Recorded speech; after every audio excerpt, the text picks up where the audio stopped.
Hi, I'm Jordan Matthews, and this is Setters of the Week presented by Ivy Rehab. I'm here with Delaney Wallace from Pace Football. Finished this game this past weekend against St. A's with 112 yards, 1 touchdown. Tell me what worked well for you in your game this weekend.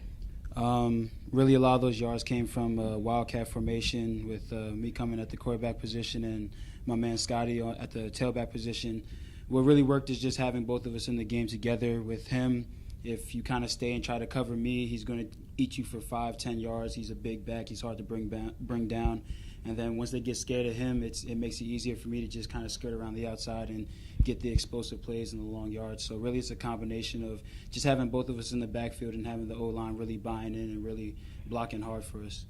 Now, you did pretty okay on your yardage out there, but over as a team, you guys kind of struggled a little bit. Tell me what went well and what didn't go so well in the game. Well, obviously the wildcat formation, that went pretty well. First drive in, we drove it down for a touchdown. And second drive in, we got it to the 20, and then we ended up stalling out.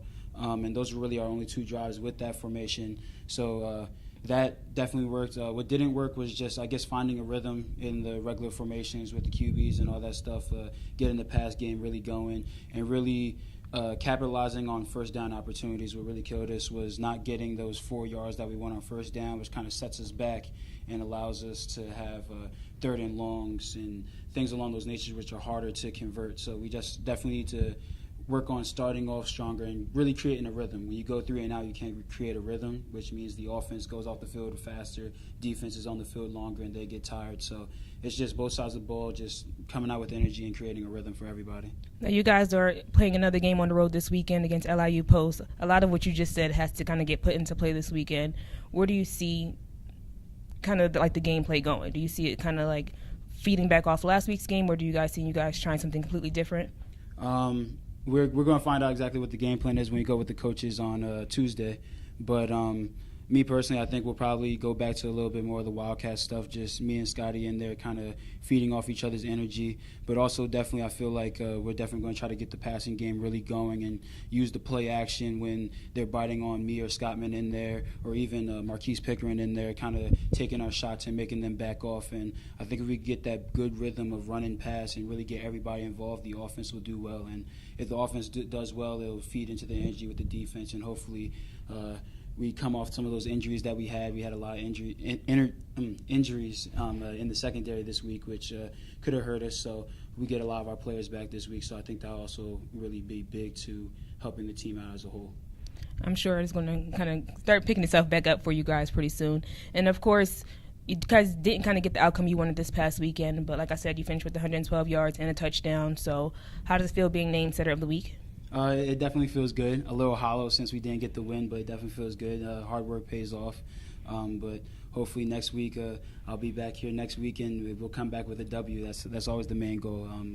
Individual accolades aren't as important as getting the W at the end of the day. All right, there you have it. That was your Setter of the Week, Delaney Wallace.